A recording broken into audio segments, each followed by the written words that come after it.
مساء الخير، ايه الاخبار يا شباب؟ عاملين ايه؟ معاكم محمد، واحنا النهارده في تاني حلقة من حلقات البودكاست بتاعنا، بودكاست اس ال اي. في استضافتنا النهارده دكتورة شيرين السيد، وقصتها اللي يمكن تكون مفيدة لناس كتير جدا بتعاني دلوقتي شوية من موضوع اختيار الكليات، ويمكن ان كلية وحشة جات لهم، او تخصص داخل كلية هم بالفعل فيها يكون دخل تخصص مش عاجبه. وهنستعرض النهاردة قصتنا مع دكتورة شيرين، اللي هتحكي لنا النهاردة تفاصيل كتير وتحديات واجهتها. واعتقد هيكون الموضوع ده مفيد ان احنا نسمعه ونتكلم عنه اكتر. ازي حضرتك يا دكتورة؟ اهلا بحضرتك يا باشمهندس، حضرتك سعيده جدا ان معاكم النهارده. اهلا بحضرتك يا دكتورة، شرفتينا ونورتينا. طيب خلينا نبدأ في الموضوع على طول. ممكن يا دكتورة تعرفينا بنفسك؟ طيب تمام، أنا اسمي شيرين السيد. أنا حاليا بشتغل أستاذ مساعد ومدير برنامج تكنولوجيا البستنة في جامعة كنت ستيت في أوهايو في الولايات المتحدة الأمريكية. تخرجت من كلية الزراعة جامعة اسكندرية. أنا في الحقيقة كنت فرع دمنهور قبل ما يستقل بقى دمنهور وتبقى جامعة منفصلة. وبعد كده بدأت ماجستير لفترة معينة في مصر، وبعدين ما كملتش في الحقيقة، وقدمت بقى، بدأت اتعرفت بقى على المنح وبدأت أقدم على منح وكده، فجات لي فرصة لدراسة الماجستير في أسبانيا. وبعدها بقى توالت الفرص لدراسة الدكتوراه ثم البوست دوك في أمريكا، إلى أن الحمد لله وصلت اللي أنا فيه حاليا. ده كده بس ملخص سريع عن يعني أنا بعمل إيه حاليا. تمام يا دكتورة، دي يعني يعتبر السيرة الذاتية المختصرة. بس عايزين نعرف بقى تفاصيل عن دكتورة شيرين السيد، بدايتها في الكلية لما بدأت أول سنة في الكلية كان. طبعا انا كنت اول فتاه من اسرتي ادخل ثانويه عامه. فطبعا لما دخلت الثانوي كان كل امال وطموح ان انا احقق مجموع عالي عشان اقدر بقى ان انا التحق بكليه كبيره من كليات القمه زي ما كنا بنسمع. بس في الحقيقه انا ما كانش في عندي هدف واضح وقتها. يعني هي الفكره ان كل الناس اللي حواليا بسمعهم بيقولوا دكتوره او عايزين بقى ندخل طب او هندسه او صيدله. فكان الهدف كله ان انا احقق مجموع عالي وخلاص عشان ادخل كليه كويسه. فطبعا دخلت ثانوية عامة، بس يمكن يعني ما كنتش موفقة قوي في المرحلة دي، فما حصلتش على مجموع كويس مع الأسف، وما قدرتش إن أنا أدخل كلية عام. كانت كل الفرص المتاحة قدامي في الفترة دي كانت هي بس نقول كليات الزراعة أو حتى كلية ممكن تجارة، بس كانت هتبقى التنسيق كان بعيد قوي، كان بالنسبة لي صعب قوي إن أنا أسافر لمسافات بعيدة يعني. فاخترت كلية الزراعة اللي هي كانت أقرب واحدة ليا جات لي، هي كانت حاجة. فبرضه انا كنت شويه حاسه ايه بنقول بزعل جوايا كده وانا داخله الكليه، وحاسه نفسي ان انا فشلت خلاص. لكن سبحان الله لما دخلت الكليه وبدات دراسه، انا اول يوم رحت انا كنت منبهره. لان زي ما قلت لحضرتك مفيش حد حكى لي قبل كده لما هتدخلي الجامعه هتلاقي كذا وكذا، مفيش رول موديل قدامي يقول لي اعملي كذا او كذا. فطبعا لما انا شفت بقى الكليه والمدرجات وان في سكاشن وفي اساتذه، ومن اول يوم كانوا بيقولوا لنا يا باشمهندسين، فطبعا لما سمعت كلمه باشمهندسه دي كلمة انا باشمهندس. هتحس اللي هو ايه ده حاجه جميله قوي. فرغم ان انا كنت محبطه سبحان الله انا بدات اقول لنفسي يمكن دي تكون فرصه جديده ربنا فتحها قدامي، ايه يعني طالبه وملتزمه زي الكتاب ما بيقول فعلا. يعني بحضر كل حاجه، بتابع كويس الشغل المطلوب مني، الاساينمنتس، اي حاجه كنت بعملها الحمد لله. ويشاء ربنا سبحانه وتعالى ان انا في سنه اولى اتميز، ويعني الحمد لله انجح بامتياز واطلع الاولى على الدفعه. بالنسبه لي كنت حاسه ان هي نقله كبيره قوي. انا كنت جايه من ثانويه عامه محبطه وحاسه ان انا ما حققتش الهدف اللي انا عايزاه، وداخله كليه انا مش حباها اصلا، انا بس داخله عشان هو مجموعي وداني الكليه دي. ولكن سبحان الله انا اعتبرت ان هي فرصه جديده من عند ربنا سبحانه وتعالى، وبالتالي عملت كل اللي عليا والحمد لله ربنا وفقني وجبت امتياز. فلما جبت امتياز بقى في سنه اولى في الحقيقه ده خلق عندي نوع ده جديد ريكورد كده طبعا. من قول نعم اه طبعا. اه طبعا. فقلت لنفسي والله يعني يمكن ربنا يكون عمل كده عشان خاطر هو اكيد رايد لي خير في الكليه دي. فانا هكمل ان شاء الله واعمل اللي عليا، وباذن الله لما اتخرج هتعين بقى وابقى معيده وهبقى برضه دكتوره، هبقى برضه حققت الهدف اللي كنت عايزاه ان انا بقيت دكتوره. الحمد لله كملت. يمكن كان في اكيد عثرات كتير خلال فتره الكليه.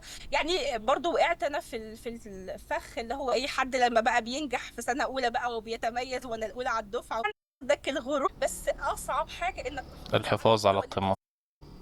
دي حقيقة. فده اللي حصل معايا، ان انا كنت بقى في سنة تانية كل شوية يعني كنت بحضر محاضرات وشاطرة وكل حاجة، بس كنت بقى ممكن اجل شوية، او مثلا اخلي دي هذاكرها ليلة الامتحان وكده. فحصل عندي دروب شوية في سنة تانية في الحقيقة يعني. تد... اه اتفضل يا دكتور. فطبعا هو حصل دروب بعد سنة تانية، لان انا زي ما قلت لحضرتك وقعت في فخ بقى اللي هو الغرور كده نوعا ما. وترتيبي قل تقريبا التالتة او الرابعة دفعة، فطبعا كله اثر في نفسيتي. خد بالك يعني انا كنت خلاص حققت انجاز كويس قوي في سنة اولى، فكان نفسي ان انا احافظ على نفس المستوى ده.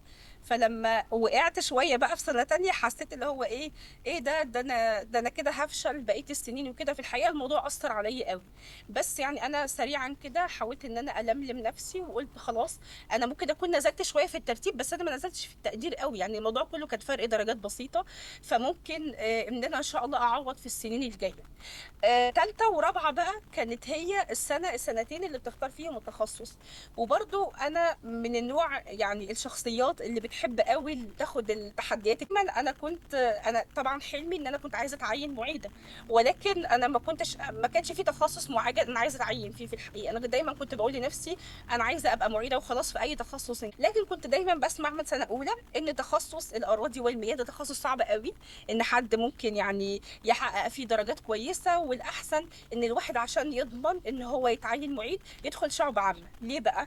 لأن هما كانوا كل سنة بيعينوا من الشعب العامة 4، ومن كل قسم بيعين ففي فرصة طبعا، فرصة بالظبط. أكبر في الشعب العامة، وفرصة مخاطرة شوية في القسم التاني.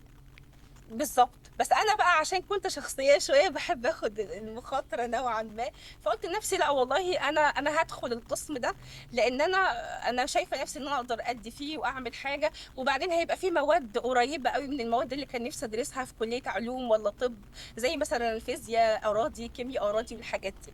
فخدت التحدي ده. يعني انا اخترت التخصص مش بناء على باشن موجود عندي او شغف موجود عندي انا عايزه ادرس الحاجه الفلانيه، لا انا خدته بناء على تحدي. وده برضو كان من ضمن الاخطاء اللي انا وقعت فيها، لان في النهايه هي الحياه مش مخاطره، وان انت لازم تاخد اصعب حاجه عشان تثبت لنفسك ان انت، او تثبت للناس اللي حواليك ان انت حد قوي بقى، انا خدت تخصص قوي وصعب والناس كلها بتهرب منه. يعني لا، الفكره انك بتختار الحاجه المناسبه ليك حتى لو فيها ناس كتير، بس انت شايف ان هي حاجه كويسه وحاجه انت حاببها وهتدي فيها، لا يبقى تختار كده. فدي كانت برضو من ضمن هقول الدروس اللي اتعلمتها على مدار الكليه، ان اختيارك لحاجه معينه هتعملها في حياتك ما يجيش بناء على ان انا عايز اثبت ان انا احسن واحد، لا، بناء على حاجه انت عايز تعملها، حاجه عندك شغف فيها، او حاجه انت شايف ان انت ممكن تبدع في الجزء ده. فطبعا دخلت التخصص بناء على هذا الاساس، والحمد لله كنت موفقه فيه. يعني انا برضو ما يعني نقول تميزت في التخصص برضو. بس للاسف ان بقى التراكمي بتاعي على مدار الاربع سنين طلع ترتيبي التالية، فضاعت مني فرصة التعيين في لحظات كان في أخطاء عملتها زي ما ذكرت لحضرتك، حتة إن أنا ممكن أصابني الغرور شوية بعد سنة أولى، جزئية إن أنا برضو اخترت تخصص أنا مش حاسة نفسي فيه قوي. دي كانت أخطاء عملتها، لكن ستيل أنا برضو كنت ذاكرت وكنت تعبت وعملت مجهود كبير قوي. فاللي هو بعد 4 سنين المجهود ده كله يضيع ازاي؟ ما انا ما طلعتش خلاص الاولى فانا مش هتعين في الكليه. كان في برضو جميل. قانون تاني وقتها ان اللي مش بيتعين في الكليه هم ال20 الاوائل على الجامعه بيتعينوا في مراكز بحوث. فحتى لو انا فاتتني فرصه التعيين في الكليه هشتغل برضو باحث في اي مركز بحثي. ولكن للاسف ان على السنه اللي انا اتخرجت فيها حصل تعديل، وان القانون ده اصلا كان اتوقف لمده كذا سنه بعدها. فحتى يعني ان الاقي فرصه كمان ان انا الفرصة كمان في مركز اه البحوث ما تكون أو تحقق القانون وقتها، توقف القانون ده على دفعة اه التخرج. اه كان الترتيب التاني مش الأولاني على القسم، فما تعيناه. وهي برضو خد بالك الحاجة اللي كانت حصلت برضو وقتها، هو مش بس عشان ترتيب التاني انا ما تعينتش، هو في الحقيقة لا الاول ولا التاني اتاخدوا، لان اصلا القانون كان بقى اتغير في السنة دي. هو كان اللي بيحصل ايه، ان قوانين الاقسام بتتغير سنة وسنة، يعني سنة بياخدوا وسنة ما بياخدوش. فانا اتخرجت في السنة اللي مش هياخدوا فيها، فهو اللي طلع الاول ولا التاني ما تفرقش، لان في النهاية ما خدوش حد. انا بقى يعني للاسف كمان الموضوع كان مظلم من اه كل النواحي. بالظبط انا بقى ما كنتش اوير خالص بالجزئيه دي. وهنا يجي دور ان انت لازم تسأل كويس قوي على كل كبيرة وصغيرة في الكلية بتاعتك. يعني حتة ان الواحد يبقى ماشي كده بيجرب كل حاجة وبيحاول يعمل اللي عليه كده، ده كويس، بس ستيل انت لازم يكون في عندك معلومات كافية عن كل خطوة انت بتخطوها، علشان تبقى انت فاهم ايه الفرص المتاحة عندي، وايه التحديات اللي ممكن تقابلني، وازاي ان انا اتجنب التحديات دي. وانا كنت في سنة تانية وقفت مع نفسي شوية وسألت ناس كتير من كذا تخصص وراحة. كنت سألت من تخصصات مختلفة، يا جماعة انتوا في التخصص ده وضع التخصص ده عامل ايه، ايه مزايا والعيوب، ايه الفرص المتاحة ليا بعد ما اتخرج، طب لو انا اشتغلت هنا في الجامعة يبقى كويس، لو ما اشتغلتش هروح فين بعد كده. انا كنت اتمنى ان انا اعمل كده، كنت اتمنى ان انا اسال على قوانين موجوده في الجامعه. طيب هو انا لو موجوده هتعين فعلا ولا هي ما فيش فرصه تعيين؟ لازم بالظبط كده. كنت حتى فهمت ايه المفروض ان انا اعمله بعد كده، وابدا يعني ايه الفرص المتاحه ليا. ما هو اصلك خد بالك انا كنت جايه من ثانوي، ما عنديش خلفيه خالص عن الحياه الجامعيه، وما فيش حد يقول لي اعملي ايه وما تعمليش ايه. زائد ان انا كنت شويه طالبه، يعني شخصيتي شويه انطوائيه، فما كنت شويه بخاف اتكلم، بخاف اسال. بحس ان أنا لو سالت ممكن حد يضحك عليا، او ممكن حد يقول لي انت ازاي ما تعرفيش كده. طول الوقت انا عندي فرضيه في دماغي ان انا لازم اكون عارفه كل حاجه، وده مش حقيقي. ان انت في النهايه مش هتعرف كل حاجه، انت لازم تسال يعني طبعا اللي مفيش حواليك، كل لازم حد يعرف كل تتعلم من. حاجة. بالظبط، ما انا بقول لحضرتك الاخطاء اللي انا وقعت فيها. طب دكتورة، فللاسف انا ما كنتش بسال. طب ده يخلينا يعني القصة دي تخلينا ناخد نقطة تانية، انه كان الرحلة كان فيها تخبطات ومشاكل حتى مع تقبل الكلية. يعني حضرتك دخلت بالظبط. الكلية ما كنتيش اكتر حد حابب الكلية وبيك فان من سنة اولى ابتدائي مثلا عايز ادخل كلية الزراعة، بس كان الموجود ان كان في تقبل ورغم ذلك كان في تحديات. طب السؤال، هل الرحلة بقى يعني بعد التقبل ده، يعني ان حصل تقبل، هل الرحلة كانت ذهبية وكانت كويسة جدا لمجرد ان حضرتك تقبلتي، ولا كان الموضوع محتاج كمان مجهود؟ لا، ما هو انا بقول لحضرتك الرحله ما كانتش ذهبيه، كان في مجهود كبير قوي انا بذلته على مدار ال4 سنين، في بقى في الشغل، قصدي في الدراسه، في الواجبات بتاعتي، في حضور كل المحاضرات. في تحديات كتيره لان انا بدرس حاجه انا ما بحبهاش، خد بالك. فانا عماله بقنع نفسي طول الوقت ان لازم ادرس الحاجه دي ولازم اتميز فيها، علشان هي دي الفرصه الوحيده الموجوده قدامي. زائد ان انا كنت بنت من مركز صغير برضو، يعني اسافر برضو من مركز لدمنهور كل يوم. يعني المسافه مش كبيره ماشي، بس برضو ستيل ده كان بالنسبه لي حاطط عليا عبء. زائد زي ما قلت لك التاقلم في الكليه، نقص ثقة في النفس شوية، لأن ما كانش في عندي رول موديل يقول لي اعملي حاجة معينة في المرحلة دي. فأنا كنت شوية خايفة. فاللي هو إن أنا عمالة بذاكر وبتعب وبعمل اللي عليا، بس في نفس الوقت أنا مفيش حد يوجهني، هو اللي أنا نطاق الأكاديمية إيه اللي ممكن ما عنديش فكرة حتى وده لو يدينا في سوق برضو العمل. يعني مم. حتة انه يعني كمان الموضوع الاجتهاد فقط طوال ال4 سنين والمجهود اللي اتبذل خلال ال4 سنين مش كافي. بنحتاج احيانا السؤال، بنحتاج احيانا الاطلاع، المشورة من بعض الناس. أكيد. طب ونقطة حضرتك مهمة برضو، كدكتورة. أنا بس في حاجة هنا عايزة أقولها لحضرتك في النقطة دي، عشان دي مهمة قوي لكل طالب. أنا كنت دايما بغفل قوي عن أهمية الأنشطة الطلابية. يعني أنا داخلة بعقلية إن أنا لازم أركز بس في المواد بتاعتي، وإن أنا أذاكر كويس وأنجح وأجيب تقديرات عالية. بالنسبة لي كان النجاح في الجامعة يعني إن أنا أجيب تقديرات كويسة، امتيازات بقى في كل المواد، وهو ده معناه إن أنا حد شاطر. لكن في الحقيقة أنا اكتشفت بعد كده ان الانشطه الطلابيه كانت اهم بكتير من اي حاجه تانية. التقدير مهم، درجاتك مهمه عشان لو حبيت انك تكمل بعد كده تاخد منح او whatever. بس حتى الانشطه الطلابيه لا تقل اهميه، هي بتكسبك خبرات كتيره قوي. انت بتشتغل في انشطه مختلفه، بتشتغل في تيم، بتتعلم من الناس المختلفه الموجودين حواليك، بتتعلم التيم وورك، بتتعلم انت تكوردينيت حاجه مع الناس، تنظم حاجه، ترتب حاجه. في مهارات كتيره قوي بتكتسبها لما بتشارك في الأنشطة دي. أنا ما كانش عندي الوعي ده، فبالتالي ما كنتش بشارك في أي نشاط. فبالتالي أنا لما اتخرجت كنت خريج شاطر، متخرج بتقدير كويس، بس في الجزء الأكاديمي اللي هي المواد. لكن كحد بقى داخل سوق العمل، لا، ما كانش عندي مهارات متعلمها. فهمتني؟ تمام دكتورة. طيب بس ده برضو يدينا انسايت كده مهمة، يعني هل حضرتك بعد ما حضرتك وصلتي له دلوقتي كدكتورة في جامعات من الجامعات الكبيرة في أمريكا، في جامعة من الجامعات الكبيرة في أمريكا. شايفة يا دكتورة للطالب اللي مثلا ممكن يكون دخل كلية مش حاببها أو تخصص مش حابه داخل كلية، هل في حاجة اسمها فرص طويلة أو الفرص اللي على 70 سنة أو 80 سنة أو بتدمر الدنيا خالص قدام؟ وهل التخصص الواحد أو إنه كل شخص مثلا ليه تخصص واحد ما ينفعش يكون غير فيه، هل ده موجود بالنسبة لحضرتك يا دكتورة بالنسبة للإنبوت؟ وفي الحقيقة لا، يعني مفيش حاجة اسمها، بص، في مفهوم مهم أوي، مفيش حاجة اسمها فرصة واحدة، لأن احنا بقينا في عالم متغير بشكل كبير، في تقدم طول الوقت في كل حاجة، ففي فرص كتيرة موجودة، هي بس كله بيتوقف على انت عايز ايه تحديدا. وانس انك انت تحدد انت هدفك ايه، هتبص تلاقي فيه فرص كتير قوي متاحة ليك في الحاجة اللي انت عايزها.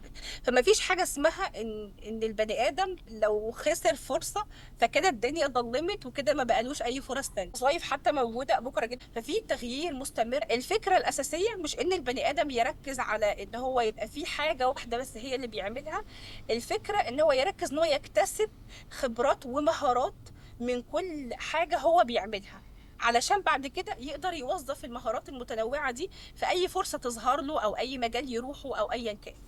خصوصا إن مهارة مثلا زي معلش. حضرتك لما بتقولي مثلا المرونة، لو اتكلمنا على مهارة زي المرونة، هل مثلا مهارة زي دي لو كانت مش موجودة من عند حضرتك بعد خطوة إن مفيش تعيين ومفيش مركز بحوث، خلاص كان ممكن حضرتك تقرري بمنتهى البساطة طب خلاص مش عايز أشتغل أو مش هنكمل على كده؟ بس لو كان في بالظبط. مرونة واستمرينا، حضرتك دلوقتي وصلتي للبوزيشن كويس، وصلتي لحاجة كويسة جدا. يعني الموضوع كان محتاج كمان مهارات بعد ده. اكيد اكيد، فكره ان انت فعلا يا خلاص بقى زي ما قلت لحضرتك الحلم ضاع فما توقفش بقى، انت لازم تبدا تدور على خطط بديله، وده مهم قوي ان الطالب ما يحصرش نفسه في حاجه واحده بس، لازم تفكر في كذا اتجاه. وده هيجي، مش هيجي كده بسهوله، هيجي بانك انت تسال الناس اللي حواليك او الناس اللي هم سبقوك، اللي هو الناس اللي هم عندهم خبره اكتر، يقدروا ان هم يوجهوك ويقولوا لك انا عملت كذا وكذا وكذا.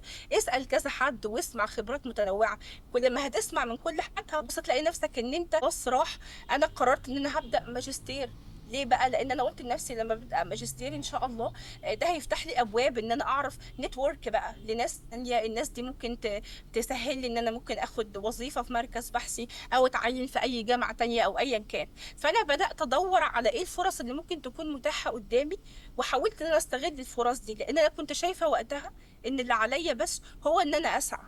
فكونك ان انت يعني فكونك ان انت تسعى ده بس المطلوب منك، مش مطلوب منك خالص تعرف النتيجة هتبقى ايه، انت بس بتشوف ايه الفرص المتاحة واللي انت تقدر تكمل فيه. وهو هنا زي ما حضرتك قلت الموضوع محتاج مرونة وسعي بقى، فاللي هو انت ما تحددش نفسك بفرصة واحدة، لا انت بتحاول تشوف ايه البدائل حواليك وبتبدأ انك تكمل فيها. تمام. طيب يعني حضرتك لو شايفة قدامك طالب مثلا موجود دلوقتي في أي كلية ولسه مش متقبل بعد أول سنة الكلية بتاعته، ممكن تقولي له إيه يعمل إيه دلوقتي؟ طيب ده سؤال جميل جدا. وانت مش متقبل الكلية لازم تقعد مع نفسك الأول وتحدد أنا ليه مش متقبلها، إيه السبب؟ هل لأن فعلا في تخصص تاني أنا حابب إن أنا أدرس التخصص ده، ولا هل لأن أنا كنت عايز أجيب مجموع كبير وخلاص وأدخل كلية كبيرة وخلاص عشان مسمى معين؟ مهم انك تحدد قوي انت ليه زعلان او ليه مش متقبل الحاجه دي. والله لو الموضوع كان بس حته ان انا اجيب مجموع عالي ويتقال عليا دكتور وادخل كليه كبيره وخلاص عشان ده اللي يتقال عليا، فاعتقد لازم تراجع نفسك بقى شويه وتبدا انك تشوف ايه هي الفرصه الموجوده قدامك. لكن لو فعلا حضرتك عندك شغف في تخصص معين، إيه عايز تدرس التخصص ده وشايف نفسك ان هي دي الحاجه اللي انا عايزه اعملها طول حياتي، ساعتها تبدا تفكر ايه اللي ممكن تعمله. هل ممكن مثلا انك في تخصص قريب مثلا من التخصص ده ممكن تدرسه دلوقتي، وبعد كده ممكن انك تدرس حاجه متعلقه بالتخصص التاني، مثلا انك تدخل مثلا جامعه خاصه في التخصص اللي انت عايزه. هل مثلا في امكانيه لو حابب تعيد مثلا سنه ثانوي او حاجه عشان تجيب مجموع اعلى؟ ممكن. لكن لو انت خلاص دخلت الكليه وبدات فيها، اعرف ان في النهايه دي فرصه ربنا اداها لك خلاص. فلما ربنا بيديك فرصه انت لازم تعمل اللي عليك، لانك انت في النهايه ما انتش عارف الفرصه دي ممكن توديك لفين ولا هتغير حياتك ازاي. انا دخلت كليه الزراعه ودرست تخصص معين، التخصص التاني فتح لي فرصه تخصص بعد كده وهكذا. فجاه لقيت نفسي بعد السنين دي كلها انا عندي باك جراوند في حاجات كتيره قوي، كل حاجات متعلقه بالزراعه وحاجات متعلقه بالبيزنس وحاجات متعلقه بالتكنولوجي. فانا اصبح عندي بقيت الخلفيه بتاعتي خلفيه اكاديميه قويه قوي في حاجات كتيره متنوعة، دي فرصة زي ليك أو حاجة أنت تقدر برضو تبدع فيها وهكذا. بس فكرة ان احنا مثلا كطلبة او كضغط اهالي دلوقتي في حتة ان انا لو هعيد سنة مثلا في دراسة الثانوي، واضيع سنة كبيرة جدا من عمري والكلام ده كله، هل حضرتك شايفة ان ده غلط كبير جدا او غلط فظيع زي ما المجتمع بيصدره دلوقتي، ان انا اعيد سنة في ثانوي عشان اوصل للكلية تاني، وعندي الامكانية ان ممكن اوصل بان انا خلاص عرفت غلطي فين مثلا كذا كذا، واعيد السنة وادخل الكلية اللي انا عايزها؟ هل ده غلط كبير بالنسبة لحضرتك؟ هو ما هوش غلط وما هوش صح برضه، ما بقدرش اقول حاجه اذا كان هو صح ولا غلط. هي الفكره فكره يعني انت هتحاول، انا قلت يعني ده ممكن يكون اوبشن لو ده ممكن انك تعيد سنه، بس لازم تقعد مع نفسك وتفكر كويس قوي، هل انت ضامن برضه انك لما تعيد السنه هتجيب تقديرات عاليه ومجموع كويس؟ ايه المزايا والعيوب؟ انت هتضيع سنه بس المقابل ليها ان انت ممكن لو اجتهدت ان شاء الله وربنا اكرمك وجبت درجات كويسه هتدخل التخصص اللي انت عايزه. فهو مش غلط انك انت تعمل ده، انا اعرف ناس عملوا ده، بس هي الفكره فكره هل انت متقبل مستعد فعلا انك انت تعمل ده علشان انت كان في تخصص معين هتموت لو ما درستش التخصص دوت، فانا لازم بقى ان انا اخد السنه الاضافيه دي او اعيد السنه عشان يمكن ربنا يكرمني واقدر ان انا ادرس التخصص ده، ولا هل في بديل؟ هل ممكن ان انا ادرس حاجه تانية يعني؟ فهي مش غلط، انا بلعب عليه، هي مجرد فرصه موجوده ان انا احاول اعمل من باب ان انا بسعى وبعمل اللي عليا، بس خلي في احتمال ان انا برضو ممكن تاني ما احققش النجاح اللي انا مستنيه في السنه دي. هي في النهايه مش حاجه مضمونه، فهمتني؟ فلو النصيحه للاهالي، لو هي فرصه كويسه، لو الطالب عايز ياخد الفرصه عشان يعني هو يعني يثبت لنفسه ان هو خلاص عمل اللي عليه لاخر حاجه وسعى بكل الطرق الممكنه عشان يدرس التخصص ده، فهو يقدر يعيد السنه، مفيش مشكله. لكن لو هو شايف ان مفيش يعني حاجه قوي، تخصص جامد قوي هو يعني لو ما دخلهوش مش هيقدر ان هو يعني نقول هيأثر قوي على حياته، خلاص ممكن يجرب الفرصة اللي هي بقت موجودة دلوقتي عنده، جايز ينجح فيها ويمكن يتميز فيها بطريقة يعني هو نفسه ما كانش يتخيلها. وياما شفنا نماذج وقصص لناس درسوا تخصصات سبحان الله لا كانوا مخططين لها ولا كان في الحسبان اصلا ان هم يدخلوا الكليات دي، وما شاء الله حققوا تميز رهيب في التخصصات دي وبقوا من اكبر يمكن الباحثين والاساتذه. وحتى الان لما تسمع قصصهم وهم بيتكلموا يقولوا لك الحمد لله احنا مثلا ما دخلناش الكليه اللي احنا كنا عايزينها. وعلى ذكر فهي النماذج يا القصه بس. دكتورة، يعني حضرتك أكيد عديتي على دكاترة هنا في مصر وعديتي على دكاترة في الولايات المتحدة يعني، فكنت عايز أسأل، أكيد حضرتك مريتي بقصة مثلا لو واحدة مثلا وسط كل الدكاترة يعني اتصرفتي معاهم في مصر وشفتيهم في مصر والدكاترة بره، هل كل الدكاترة اللي موجودين هنا وبره شفت منهم قصة مثلا زي ما حضرتك بتقولي انه لا مش شرط اكون كنت بحلم بالتخصص ده من ابتدائي واديني اهو دكتور في التخصص ده سواء في مصر او في امريكا، بما ان احنا بنشوف امريكا دايما يعني احسن دكاتره في العالم وافضل مستويات البحث العلمي في العالم، اكيد كان في قصه ملهمه بالنسبه لحضرتك مع دكاتره هناك تقدري تحكيها لنا توصل للطالب انه عادي ممكن يكون في دكتور في امريكا من اعظم الدكاتره وعادي ما كانش بيحلم بالتخصص ده من ثانوي؟ اه لا عادي جدا يعني، انا شفت فعلا نماذج كتير، انا مش هقول اسماء ناس معينه، بس انا شفت النماذج دي كتير قوي لنماذج ناس من مصر وناس حتى هنا في امريكا. لو هتكلم عن امريكان في حد يعني انا اعرفه يمكن معرفه سبحان الله، هي درست في البكالوريوس درجه في البيولوجي، وبعد كده راحت الماجستير درست حاجه في الاديوكيشن، وبعدين راحت في الدكتوراه درست السايكولوجي وحاجات كتيره. النهارده الفرص كلها متاحه، نقول اللي عنده مهارات ويقدر ان هو يوظفها في اكتر من حاجه. الا بقى لو شخص هو فعلا عايز مثلا يكون باحث كويس يتميز يبقى استاذ وباحث يدخل الاكاديميه المجال اللي هو الاكاديمي، في نماذج كتيره قوي انا شفتها عن قرب، وحتى نماذج انا ما اعرفهاش وما شاء الله عليهم درسوا تخصصات ملهاش علاقه ببعض اصلا، اصلا هم يمكن بعد اكتشفوا كمان، لان دي كانت الحاجه اللي هو بس وعادي جدا جاي بمنتهى التقبل ان هو تخصص عادي عادي تمام. جدا. وفي يعني في برضه نموذج تاني انا شفته، ده لحد بقى لسه بيبتدي، ده طالب قعد بقاله 3 سنين بيدرس تخصص في كلية علوم، وبعدين اكتشف بعد كده هو مش حابب التخصص ده، هو حابب يدرس ماركتينج.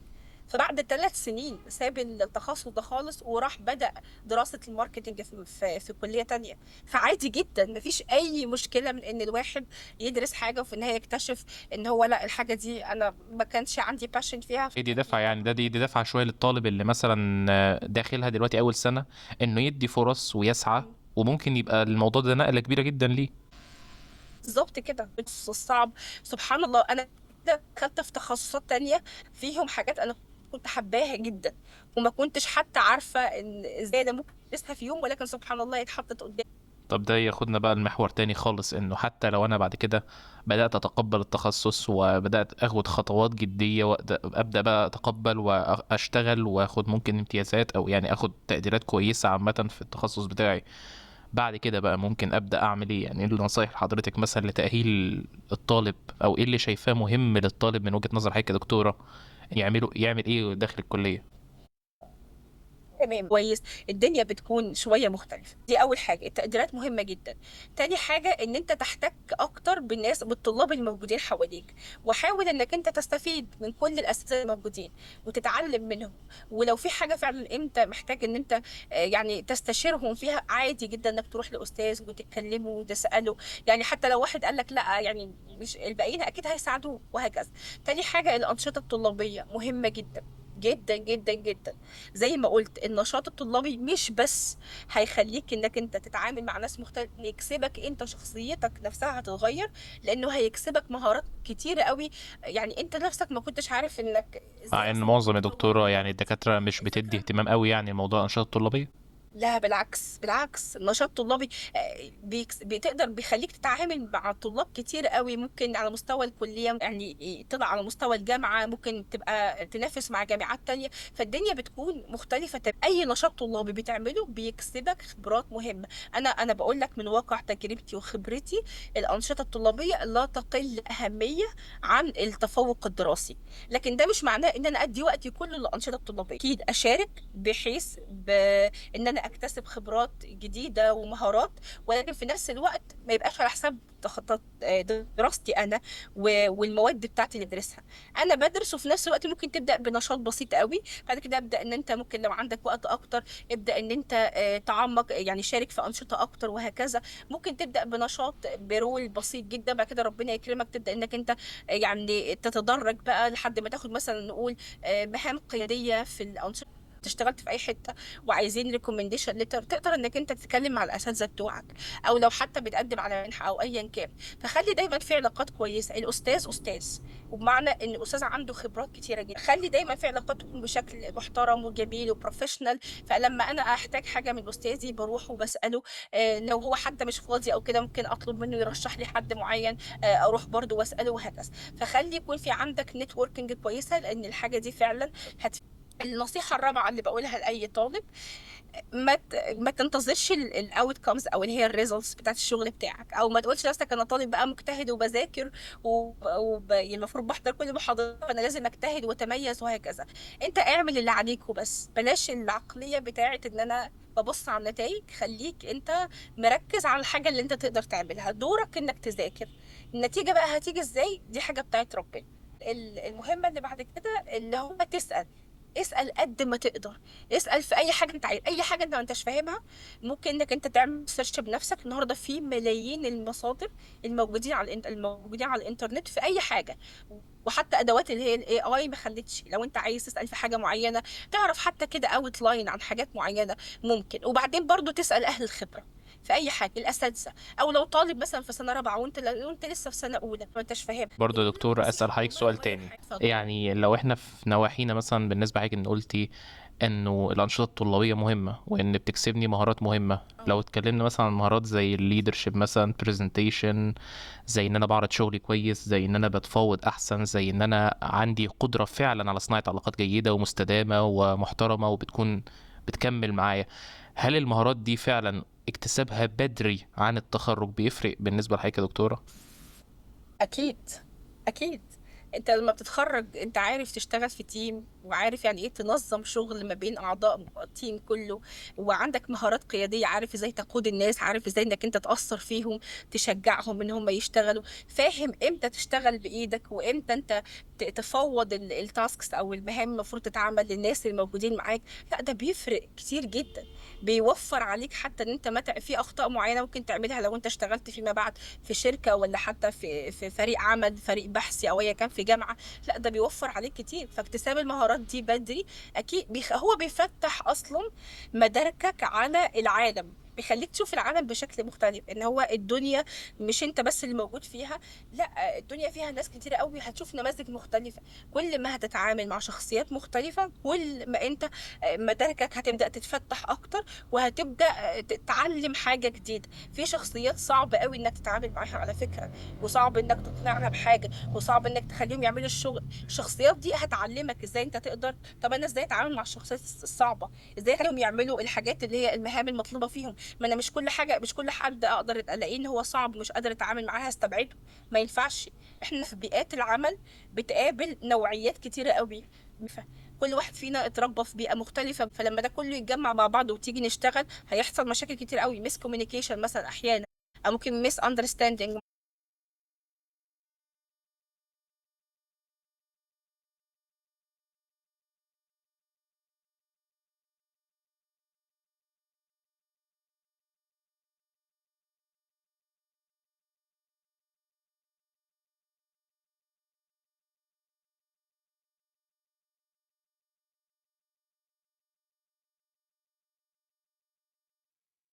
دي فطبيعي نقطة من برضو الحاجات اللي تخلينا احنا نروح بنقول لنقطة ان دي مهارات. البيرسونال براندنج. يعني دي نقطة تخلينا نروح لحتة التسويق الشخصي. يمكن حضرتك تفيدينا أكتر. هل بالنسبة لك شايفة يا دكتورة إنه أحيانا بيكون في شغل كويس، ولكن إظهار الشغل، إظهار المهارة، إظهار التحدي، إظهار الرحلة للموضوع ده فيما يسمى يعني بالبيرسونال براندنج على منصات زي اللينكد إن مثلا، هل ده مهم إن احنا نكتسبه من بدري بحيث نظهر شغلنا وندوكيومنت دايما شغلنا بشكل أحسن؟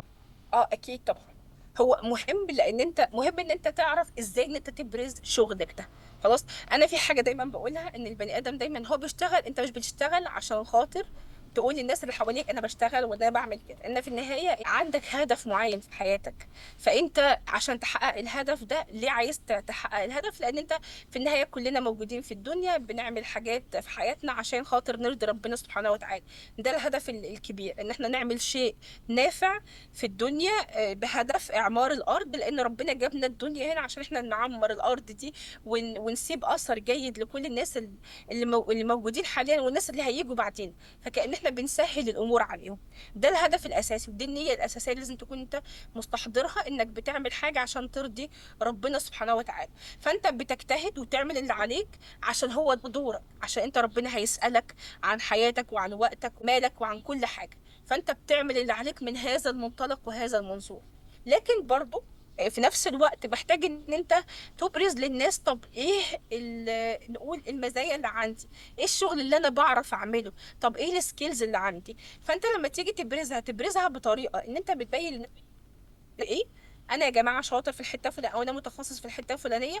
فانت بتعرف الناس انت متخصص في ايه، وفي نفس الوقت بتحاول تفيد غيرك، يعني انا عملت كذا وكذا وكذا، وده تخصص مهم. ان انت في الاول تكون مستحضر النيه الاساسيه، انا بشتغل وبتعب عشان الهدف الكبير، ان انا عايزه ارضي ربنا سبحانه وتعالى، وان انا عايزه اعمر الارض. حته ان انا محتاجه ان انا اتعرف، مش هتعرف عشان الناس تعرفني وخلاص، لا اتعرف عشان عايزه افيد والله، عايزه اتواصل مع الجهات الصح ومع الناس الصح. وعايز كمان برضو إن يكون في فرصة عمل كويسة تقدر بالظبط، بالظبط دي كانت الحاجه بالظبط دي كانت الحاجه لسه هقولها. فكره انت برضو لما تبدا بقى انت تبين الشغل اللي انت بتعمله وهكذا، تتواصل بقى مع ناس خبراء من تخصصات مختلفه، ده بيفتح لك نتورك كبير قوي، وده نفسه بيفتح لك فرص عمل كبيره. الناس لما تشوف شغلك، والناس لما تشوف انت قد ايه بتعمل انجازات كويسه، هم لوحدها هتبص تلاقي الفرص لوحدها بدات تجي لك دي يعني. نقطة مهمة جدا يا تتواصل مع دكتورة الناس بنحاول دي بقى. نتكلم فيها مع الطلبة.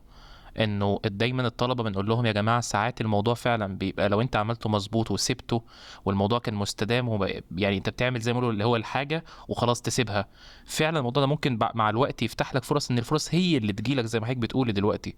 هل ده ممكن يكون فعلا بيحصل حتى قدام حضرتك كدكتور مثلا امريكي، او دكتور من بره بيستضيف طالب عنده في اللاب، او بيستضيف مرشح كانديديت مثلا، الاثنين ممكن يكونوا الاثنين جايبين تقديرات كويسه جدا ومن جامعات ليدنج، بس مثلا الطالب ده فعلا اظهر لي في الابلكيشن وسط ابلكيشنز كتير ان الطالب ده كونسيستنت، ومن اول سنه واحد اتنين تلاته اربعه في تقدم واضح وبيعرف يبرز شغله، فانا اخترت الكانديديت ده مثلا رغم تساويه في نفس الدرجات مثلا او الجي بي اي مع الطالب التاني. هل ده بيفرق فعلا يا دكتور؟ اكيد، يعني فكره ان حد برضو معروف وشغله معروف والانجازات اللي بيعملها دي معروفه، ده اكيد بيفرق. ده يمكن ده حتى حصل معايا انا على المستوى الشخصي، ان انا جات لي فرصه مره بسبب بس ان انا كنت شغاله في مشروع، بس كان معروف ان انا بشتغل في المشروع ده وان انا عملت حاجات كتيره فيه وهكذا.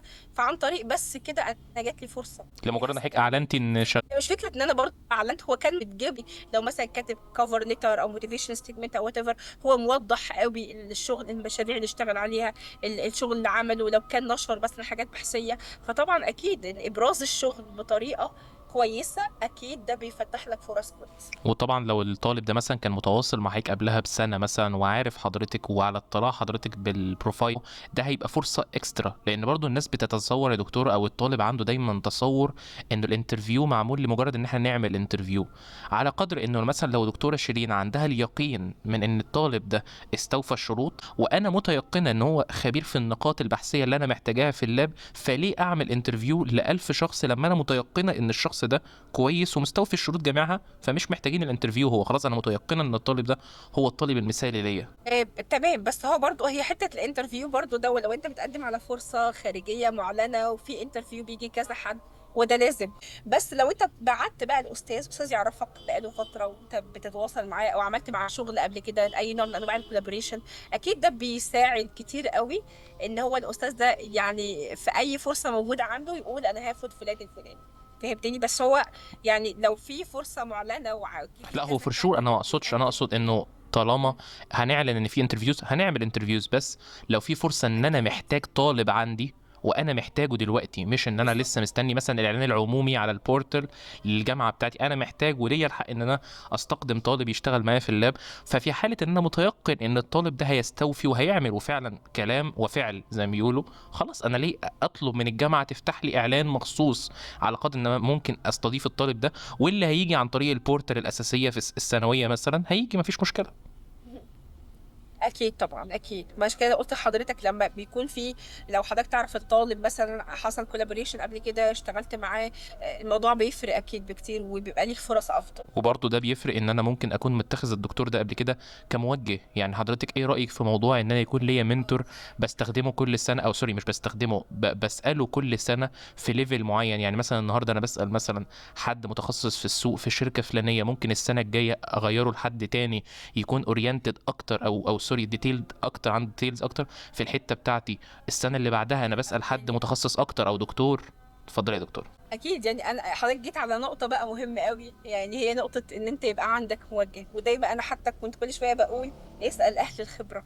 ومهم قوي انك تعمل نتورك، والنتورك دي بتيجي انك انت تتواصل مع الناس اللي هم الاكثر خبره في المجال بتاعك، وتسالهم عن حاجات تكون يعني اي سؤال موجود عندك سواء كان في الكارير بتاعك، او مثلا لو عايز تكمل دراستك، عايز تشتغل في حته او ايا كان. فموجود موجه ده مهم قوي، لما تلاقي موجه في تخصص معين انت عايزه، ده هيساعدك وهيوفر عليك وقت ومجهود. وعادي جدا الواحد يكون ليه اكتر من منتور، يعني بعتبرها ان دي نعمه من عند ربنا لو تلاقي فرصه انك يكون لك اكتر من منتور في تخصص، في نفس التخصص. حد مثلا ممكن يكون في الصناعه، وحد مثلا بيشتغل في الاكاديميه او ايا كان. فكره المنتور لوحدها، الموجه دي، ده هيوفر عليك سنين من نقول من التعب ومن البحث ومن الخطوات اللي ممكن تمشيها. وفي نفس الوقت هو ده لوحده ممكن يكون مصدر فرص كبيره قوي، لانك لو لك منتور زي ما حضرتك قلت انا بساله، او انا هو عارف التخصص اللي انا شغال فيه، عارف انا عايز اعمل ايه فيما بعد وهكذا. لو وقع قدامه اي فرصه وشايف شفت حد فعلا مؤهل جدا للفرصه دي يكون اول واحد هيرشحك بقوه يعني. واعرف ناس كتير سبحان الله جات لهم فرص في شركات كويسه قوي عن طريق النتورك حتى بتاعه الموجهين، يعني اشتغل حتى يعني كادجانكت مثلا بروفيسور او حاجه في جامعات بسبب برضو النتورك او المنتورز بتوعهم، هم فتحوا لهم سكك او نقول فرص عمل. فطبعا وجود منتور ده مهم قوي، انك تسعى طول الوقت انك تلاقي لك منتور. ومش لازم ان انت يبقى عندك هو واحد بس اللي تساله، لا الفكره انك تسال كذا حد عشان برضو تشوف الموضوع من كذا منظور.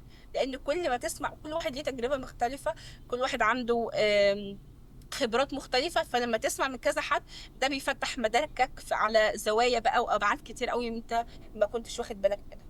وده طبعا لو الموضوع من بدري ان انا بطور من سنة اولى وتانية في الانشطة الطلابية مهاراتي، فممكن بسهولة في تالتة ورابعة لو تواصلت مع حد مثلا هبقى عارف اكتب ايميل، هبقى عارف اوصل من خلال المنصات للشخص ده، اعرف اعرض شكلي بشكل اسهل اخليه يرد عليا اسرع، بحيث ان انا هوصل في الاخر لمعلومة احسن. يعني الموضوع كله تراكمي كمعرفة، ان انا طورت في الاول في تالتة ورابعة كنت عارض كويس شغلي وعارف اسأل وعارف اعرف المعلومة المظبوطة واسأل عنها، ممكن ده يسرع في اجابات المنتور عليا، ممكن يخليه اصلا يساعدني احسن. اكيد. وبعدين برضو في نقطه مش عايزين نغفل عنها، هي فكره البناء. هي زي ما حضرتك قلت بالظبط، الموضوع تراكمي، لان مفيش حاجه بتتعمل في يوم وليله. مجرد ما تدخل الكليه وخلاص وعارف ان انت زي ما قلت حضرتك فاهم كويس قوي نفسك، وعارف انت بتعمل ليه دوت وكده، فخلاص انت بتبتدي بقى تبني من اول سنه. وفي نقطه مهمه مش عايزين نغفل عنها، الاساتذه اللي في الجامعه عامه، الاساتذه دول ما شاء الله دول خبرات وكنوز موجودين اصلا في الجامعات. فيعني الفكره يعني مش محتاج دايما انك تروح يبقى هو الهدف الاساسي بتاعك او الواجهه الاولى انك تدور على لينكد ان. على لينكد ان ده مهم قوي، ودي البلاتفورم اللي الناس كلها على مستوى العالم بتتواصل عليها، ومهم ان انت تعمل لنفسك براندنج حلو على لينكد ان. بس at the same time الناس بقى اللي في الكليه موجودين عندك، الاساتذه بتوعك دول خبرات، ودول كان لهم علاقات وليهم كونكشنز، وفي مشاريع بحثيه بيعملوها مع جامعات كتيره قوي في اماكن كتير، فدول نفسهم ممكن يكون نتورك the same time على لينكد ان تشارك فيها برضه وبتسال وهكذا. كل حاجه بتعملها بتفتح لك ابواب وفرص برضه حابب اسال حضرتك يا دكتوره عن جمله عشان اقفل بيها المحور، او حتى ناس كتير في السوق دلوقتي بتقول كلمه يمكن الطلبه مش مقتنعه بيها قوي، بس حابب اخد راي حضرتك فيها، انه ما تخليش الدراسه او الكليه تبعدك عن التعلم. فعايزين نعرف من حضرتك وجهه نظرك عن التعلم.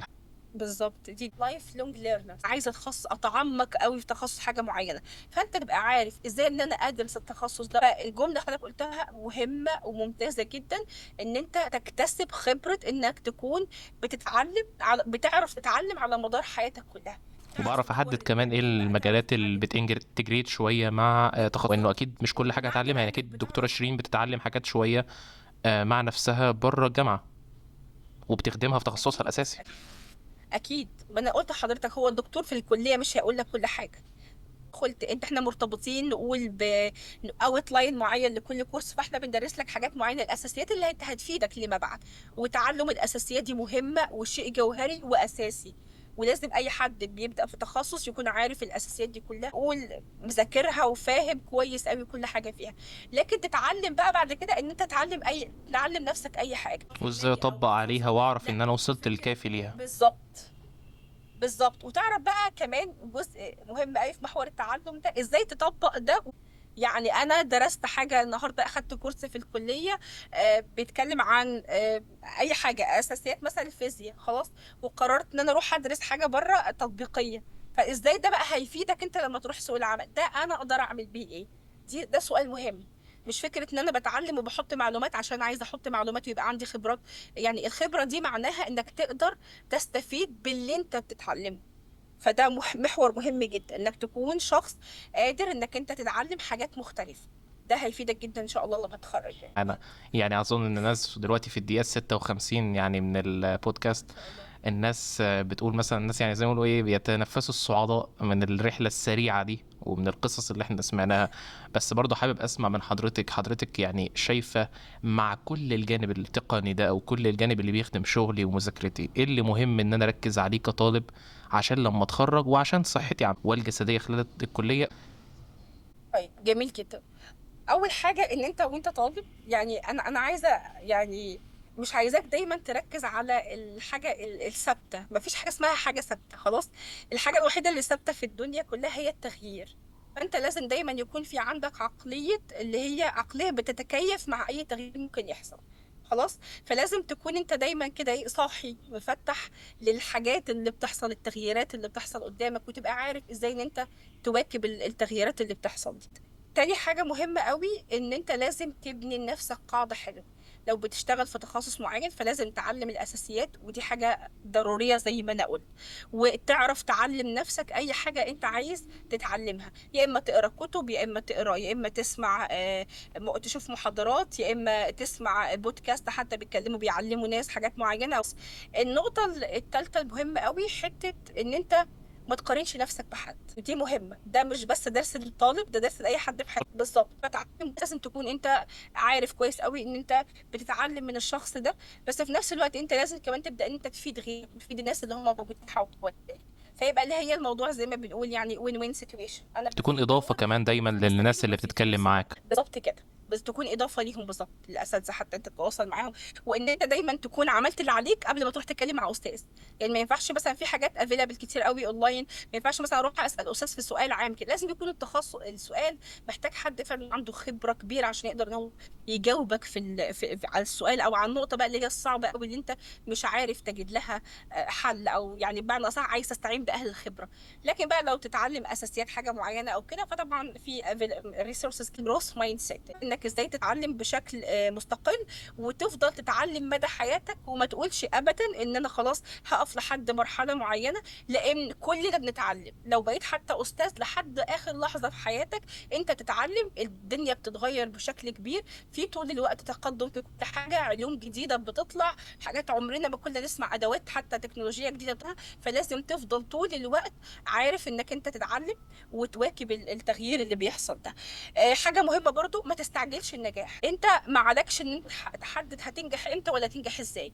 الواحد بيعمل اللي عليه، بيسعى في كل الطرق المتاحه قدامه، وبيستغل كل المصادر اللي قدامه، وفي النهايه ربنا سبحانه وتعالى النجاح ده بتاعه هو لوحده، هو بس اللي يحدد تنجح ازاي وتنجح امتى. خلاص دي حاجه مش بتاعتك، فما تفكرش في النتيجه، فكر في ان المجهود اللي تقدر انت تعمله او الفرصه ازاي انك انت تستغلها. حاجه مهمه حاسس قوي ان برضو احنا لو هنلخص يعني حاسس ان انا بس عايزه الهندسة اقول دايما حاجه مهمه، معلش. لا لا، اتفضل. اكيد اكيد، اتفضلي يا دكتور. لا لا، اتفضلي يا دكتور.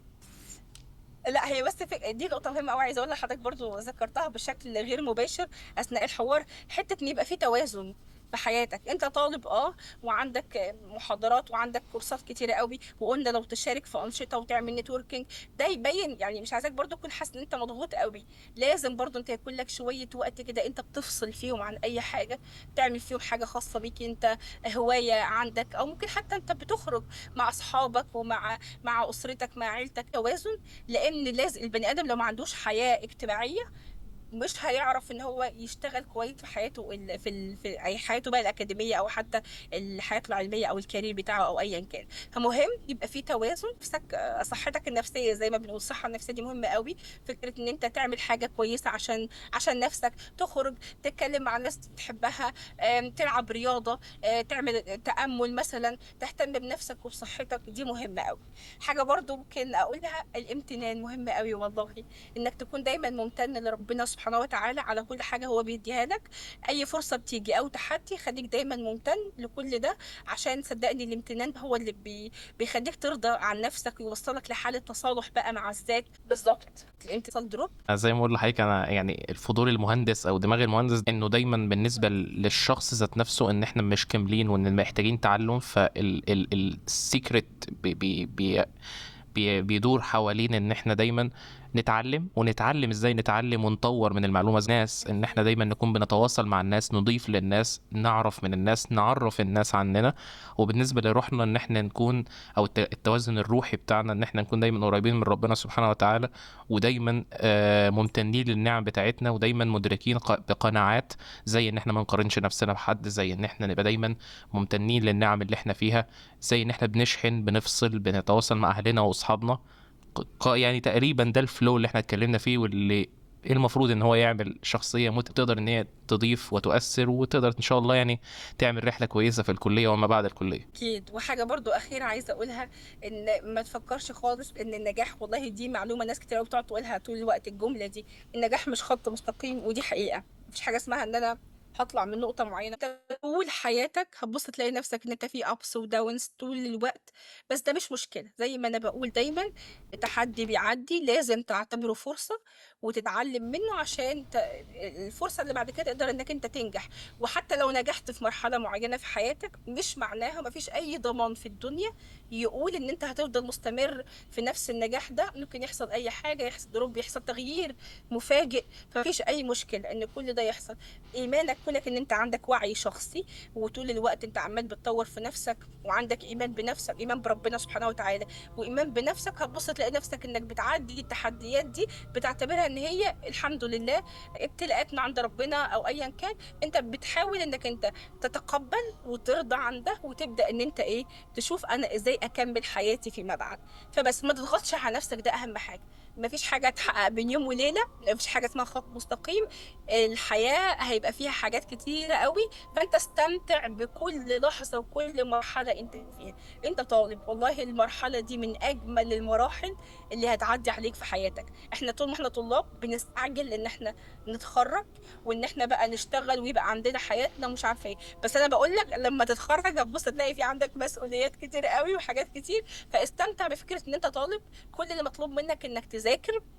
حتى لو بتشتغل، المطلوب منك برضو مش زي لما تتخرج يبقى عندك مثلا أسرة أو أيا كان وتحديات أخرى يعني. فاستمتع بالمرحلة دي، وأي مرحلة تمر عليك في حياتك عيشها واستمتع بيها وتعلم منها، وما تستعجلش نفسك وتضغط نفسك. حقيقي والله صحتك النفسية مهمة، والتوازن مهم جدا. انا يعني اكتر جملة برضو لفتت نظري دلوقتي انه مفيش حاجه اسمها النجاح مستمر، او مفيش حاجه اسمها ان النجاح خط مستقيم. لا، عادي، بعد النجاح بيحصل دروبات وبيحصل تحديات لهذا النجاح، والتحدي كمان في ابقاء هذا النجاح قائم. مش يعني مش معنى ان هو حصل ان الحياه تفضل ورديه بعدها، لا، الموضوع بيكون فيه تحديات مستمره. بالظبط. انا وعايزة شاكر أقول لحضرتك حاجة جدا يا برضو مهمة، دكتوره. اتفضلي يا يعني بس دكتوره. لو تسمح لي أقول الجملة الأخيرة. مفيش تعريف محدد للنجاح يا جماعة. النجاح على حسب أنت شايفه إزاي. كل واحد ليه مسمى الخاص للنجاح بتاعه. أنا مثلا لو أنا ممكن أقول النهاردة أنا نجاحي إن أنا أبقى أستاذة ناجحة في الجامعة، أو إن أنا أنشر عدد معين من الأبحاث كل سنة. ده تعريفي أنا. ده مش معناه ان هو ده هيبقى معيار النجاح لحد تاني. كل واحد بيحدده. لو انت شايف ان نجاحك في الدنيا بس ان انت تعيش، لو انت حد تاني معرفه شايف كنجاح؟ ايا كان له النجاح بيختلف تعريفه من شخص لاخر. فنجاحك انت اللي بتحدده، انت اللي بتحدد يعني ايه كلمة نجاح بالنسبة لك. مفيش معايير المجتمع بيحددها، لا. ودي على فكرة مفهوم نجاحك هو ده اللي بيجي من مفهوم تصالحك انت مع ذاتك، ان انت عايز حاجة معينة. فانا بالنسبة لي انا شايف ان انا محقق اللي انا عايزه، فخلاص بقى، فمش هتقارن بغيرك، لان هو ده اللي انت عايزه، هو ده المفهوم بالنسبة لك. فهمتني؟ مظبوط يا دكتورة. وده على فكرة يعني أنا شايف إن هي أهم حاجة ملهمة نقفل بيها بصراحة. يعني دي كانت أجمل يعني قفلة، إنه كمان إنك هتعرف نجاحك مش بالنسبة للمجتمع، لأنك لو هتعرفه بالنسبة للمجتمع فأنت هيكون عندك 40 50 مفهوم للنجاح. لا، أنت معرف واحد فقط، ولو أنت حققته فأنت متوازن جدا جدا وسعيد جدا جدا. أنت لو بالنسبة لك زي ما حضرتك بتقولي إنك تبقى راضي مرضي أهلك أو متصالح مع أهلك وعلاقتك كويسة بيهم، ده تعريف قمة النجاح بالنسبة لك وانت محققه، فانت هتعيش سعيد غالبا، يعني بنسبة كبيرة هتعيش سعيد جدا ومتوازن وراضي عن نفسك. اكيد اكيد. انا برضو بكرر شكري. حتى انت نفسك تتجنب ان انت تمر بنفس التجربة، او لو فشل معين او لو حاجة معينة، فانت نفسك توفر على نفسك وقت ومجهود وكده. وانا توفر، سعيدة ولو قوي واقع في حقيقي نفس والله. المشكلة تبقى ابسط عليك. لو المشكلة دي حاصلة معاك تبقى ابسط ان غيرك اكيد مر بيها، او ما تمرش بيها خالص، اكيد. فانت كسبت من ناحيتين. بالظبط كده اكيد. وانا سعيده والله بجد بالنشاط الجميل اللي حضراتكم بتعملوه، وفكره البودكاست انك بتوصلوا كمان خبرات ناس يعني سبقوكم. يعني دي حاجه جميله جدا، لان صدقوني والله النصايح دي انا شخصيا حتى الان لما بسمع حد في بودكاست بيتكلم بقول يا ده لو كنت انا وانا في سنه اولى لسه في الكليه كان حد بس يقول لي الكلام ده كان هيفرق. صدقوني التجارب دي دايما يعني كأن هي فرصه ذهبيه الناس بتقدم لكم، عصاره خبرات حياه حياتهم على طبق من ذهب. الواعي هو اللي يسمع ويبدأ يشوف الحاجة المناسبة ليه، ويبدأ إن هو فعلا يطبق ده على حياته. وأنا بشكر حضرتك جدا في الحقيقة والله. متشكر جدا.